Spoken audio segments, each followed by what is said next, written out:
মুর্শিদাবাদ নিয়ে ভুয়ো video post করার অভিযোগ সুকান্ত মজুমদারের বিরুদ্ধে রাজ্যের থানায় থানায় নালিশ। মোট 150টি অভিযোগ দায়ের করা হয়েছে বলে খবর পাওয়া যাচ্ছে। যেই মুহূর্তে আমরা এই প্রতিবেদনটা করছি সেই মুহূর্তে আমাদের কাছে আসা শেষ খবর বলছে সুকান্ত মজুমদারের বিরুদ্ধে জমা পড়া এফআইআর এর সংখ্যা বেড়ে দাঁড়িয়েছে 187। বঙ্গ বিজেপির সভাপতি, পশ্চিমবঙ্গ বিজেপির রাজ্য সভাপতি সুকান্ত মজুমদারের বিরুদ্ধে পশ্চিমবাংলার বিভিন্ন প্রান্তে 187টা এফআইআর জমা পড়েছে এবং আগামীকাল পশ্চিমবঙ্গ পুলিশের তরফ থেকে 21টা থানাতে সুকান্ত মজুমদারকে ডেকে পাঠানো হয়েছে। সুকান্ত মজুমদারকে আগামীকাল পশ্চিমবাংলার 21টা থানাতে ডেকে পাঠানো হয়েছে ক্লারিফিকেশন চাওয়ার জন্য। প্রসঙ্গত বলে রাখা দরকার, বঙ্গ বিজেপির সভাপতি ডক্টর সুকান্ত মজুমদার মুর্শিদাবাদের ঘটনাকে কেন্দ্র করে সোশ্যাল মিডিয়াতে যে সমস্ত পোস্ট ও ভিডিওগুলো শেয়ার করেছিল সেগুলো কোনোটাই পশ্চিমবঙ্গের মুর্শিদাবাদের ঘটনা নয়, সেগুলো ভিন রাজ্যের বিভিন্ন ধর্মীয় দাঙ্গার ছবি ও ভিডিও। এবং জেনে বুঝে সুকান্ত মজুমদার ভিন রাজ্যের ছবি ও ভিডিও পোস্ট করে দাঙ্গার প্ররোচনা ও উস্কানি দিয়েছে। এই মর্মে পশ্চিমবাংলার বিভিন্ন প্রান্তে সুকান্ত মজুমদারের বিরুদ্ধে লাস্ট পাওয়া খবর পর্যন্ত 187টা এফআইআর দায়ের হয়েছে। আর ভারতীয় জনতা পার্টি ও ভারতীয় জনতা পার্টির হাফ প্যান্ট মন্ত্রী সুকান্ত মজুমদারের এই চক্রান্ত যখন ফাঁস হয়ে গিয়েছে তখন সুকান্ত মজুমদার ঠেলার নাম বাবাজি বুঝে গিয়ে তার সমস্ত সোশ্যাল মিডিয়া পোস্ট ডিলিট করে দিয়েছে। অর্থাৎ সুকান্ত মজুমদার তার ভেরিফাইড সোশ্যাল মিডিয়া অ্যাকাউন্টগুলো থেকে এই মুর্শিদাবাদের ঘটনা বলে যে সমস্ত ছবি ও ভিডিও পোস্ট করেছিল সেগুলো ডিলিট করা থেকে এটা প্রমাণ হয়ে যায় ভারতীয় জনতা পার্টি মুর্শিদাবাদের ঘটনা নিয়ে কত বড় চক্রান্ত করেছিল। আর কেবল সুকান্ত মজুমদার বা ভারতীয় জনতা পার্টি নয়, গদি মিডিয়ার এক অংশ, পশ্চিমবঙ্গের গদি মিডিয়ার এক অংশ লাগাতার গত 4 দিন ফেক ভিডিও দেখিয়েছে তাদের চ্যানেলে। আর যখন পশ্চিমবঙ্গ পুলিশ সেগুলো জাস্টিফাই করে দেখাচ্ছে যে এগুলো ভিন রাজ্যের ভিডিও, পুরনো ভিডিও, কিছু বাংলাদেশের ভিডিও, তখন প্রাইম টাইমে এসে ক্ষমা চাইছে পশ্চিমবাংলার গদি মিডিয়াগুলো।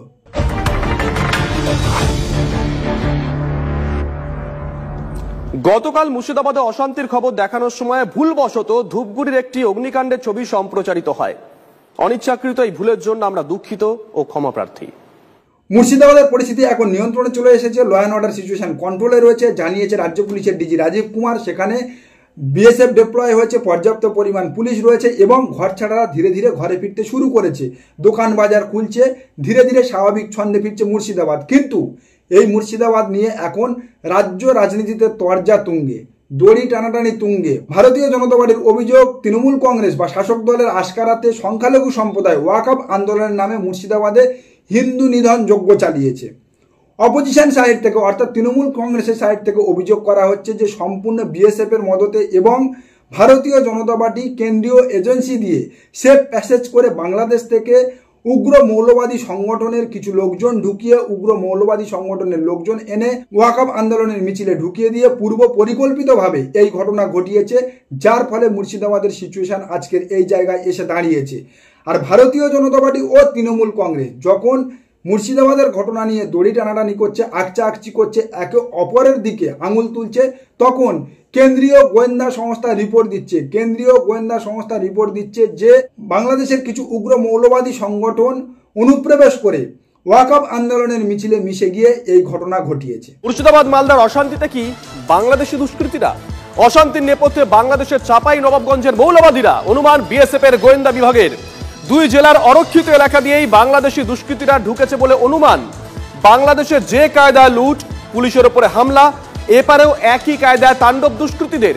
সীমান্তের অরক্ষিত এলাকায় তাণ্ডবকারীদের সঙ্গে বৈঠক করেছে বাংলাদেশি মৌলবাদীরা।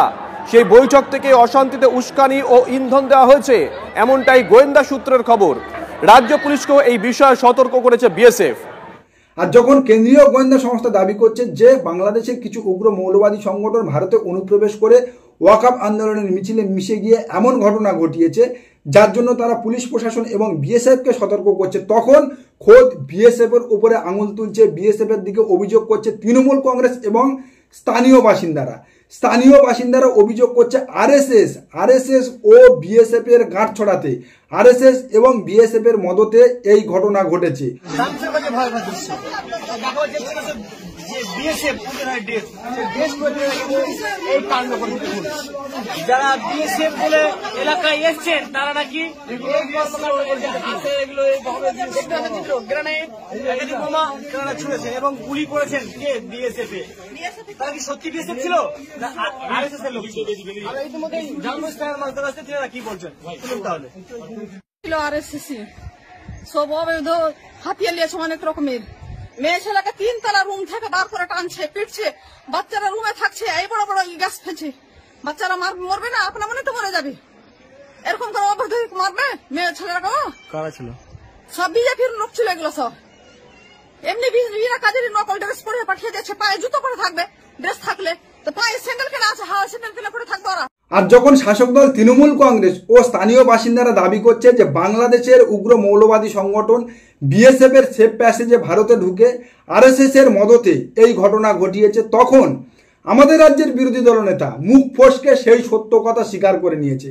আমাদের রাজ্যের বিরোধী দলনেতা তার বক্তব্য রাখতে গিয়ে, মুর্শিদাবাদ নিয়ে বক্তব্য রাখতে গিয়ে তিনি অকপট বলে ফেলেছে যে রিসেন্টলি বাংলাদেশে যেমন লুটপাটের ঘটনা ঘটেছে, বাংলাদেশে আন্দোলনের নামে যেমন লুটের ঘটনা ঘটেছে, ভাঙচুরের ঘটনা ঘটেছে, তাণ্ডব ঘটেছে, সেই একই কায়দায় বাংলাদেশ থেকে এসে বাংলাদেশের অনুপ্রবেশকারীরা বাংলাদেশ স্টাইলে পশ্চিমবাংলার মুর্শিদাবাদে এই ঘটনা ঘটিয়েছে। দোকান বাড়ি, ভালো ভালো শপিং মল তৈরি করেছিল, ওষুধের দোকান, কাপড়ের দোকান, জুতোর দোকান, ঠিক বাংলাদেশ থেকে বাংলাদেশ স্টাইলে এই চোরেগুলো ভিখারি ঢুকে ঢুকে লুট করেছে। 100 কোটি টাকার প্রপার্টি ঠিক বাংলাদেশ থেকে বাংলাদেশ স্টাইলে, ঠিক বাংলাদেশ থেকে বাংলাদেশ স্টাইলে। অর্থাৎ মুখ ফসকে হলেও আমাদের রাজ্যের বিরোধী দলনেতা স্বীকার করে নিল যে বাংলাদেশের অনুপ্রবেশকারীরা ভারতবর্ষে ঢুকে মুর্শিদাবাদে এই ঘটনা ঘটেছে। বাংলাদেশের জঙ্গিরা, বাংলাদেশের মৌলবাদী সংগঠনের লোকজন ঢুকে বাংলাদেশ স্টাইলে লুটপাট করেছে, ভাঙচুর করেছে, প্রাণহানি করেছে, তা স্বীকার করে নিল আমাদের রাজ্যের বিরোধী দলনেতা শুভেন্দু অধিকারী মহাশয়। অর্থাৎ মুর্শিদাবাদের সংখ্যালঘু সম্প্রদায়েরা যেমন দাবি করছে যে ওয়াকআপ আন্দোলন ছিল তাদের শান্তিপূর্ণ আন্দোলন, তাদের কোনো রকম মোটিভ ছিল না কোনো সম্প্রদায় বা কোনো ধর্মের ওপর আঘাত আনা, ভাঙচুর করা, লুটপাট করা, সেই শান্তিপূর্ণ মব বা শান্তিপূর্ণ আন্দোলন, শান্তিপূর্ণ মিছিলের মধ্যে দিয়ে হঠাৎ কেন এমন সিচুয়েশন ক্রিয়েট হলো তা নিয়ে তারা এখনো দ্বন্দ্বে রয়েছে। যেখানে প্রশাসনও দাবি করছে, পশ্চিমবঙ্গ পুলিশ দাবি করছে যে ইন্টেলিজেন্সের কাছে কোনো খবর ছিল না ওয়াকআপ আন্দোলনের মধ্যে থেকে এমন ঘটনা ঘটতে পারে। সেখানে কেন্দ্রীয় গোয়েন্দা সংস্থা যে দাবি করছে বাংলাদেশ থেকে অনুপ্রবেশকারীরা এসে এই ঘটনা ঘটেছে, এবং যেটাকে ঘুরপথে ও মুখ ফসকে স্বীকার করে নিচ্ছে আমাদের রাজ্যের বিরোধী দলনেতা মাননীয় শুভেন্দু অধিকারী মহাশয়। তার মানে এই যে ঘটনা ঘটেছে, মুর্শিদাবাদের যে ল অ্যান্ড অর্ডার ভায়োলেন্স হয়েছে, মুর্শিদাবাদের যে দাঙ্গার ঘটনা ঘটেছে ওয়াকআপ ইস্যুকে সামনে রেখে, সেই ঘটনা বাংলাদেশের উগ্র মৌলবাদী সংগঠনের পূর্ব পরিকল্পিত। বর্তমানে ভারতের সঙ্গে বাংলাদেশের সম্পর্ক একেবারে তলানিতে ঠেকেছে। ভারত বর্তমানে বাংলাদেশের কাছে শত্রু রাষ্ট্র হয়ে দাঁড়িয়েছে। তাই ভারতের এই একটা ইস্যুকে সামনে রেখে ভারতের law and order situation violence করে দেওয়ার জন্য মৌলবাদী কিছু সংগঠন, উগ্র মৌলবাদী কিছু সংগঠন এই ঘটনা ঘটিয়েছে।